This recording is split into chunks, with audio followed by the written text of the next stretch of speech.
Yeah. The, I definitely need a little bit of balance. Uh, I enjoy looking at the big picture, and moving into a regional division executive role. You do have to look at that larger picture, and you have to be thinking more strategically about what we need to do to make a big change.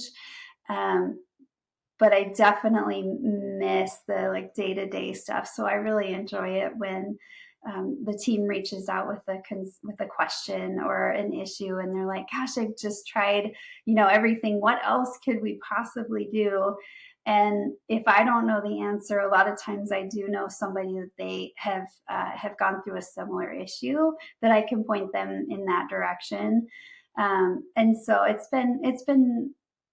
been challenging in different ways, of course, having that bigger mindset, but I do still enjoy very much going into the hospitals and the facilities and getting to do the boots on the ground work too. I really do enjoy that still.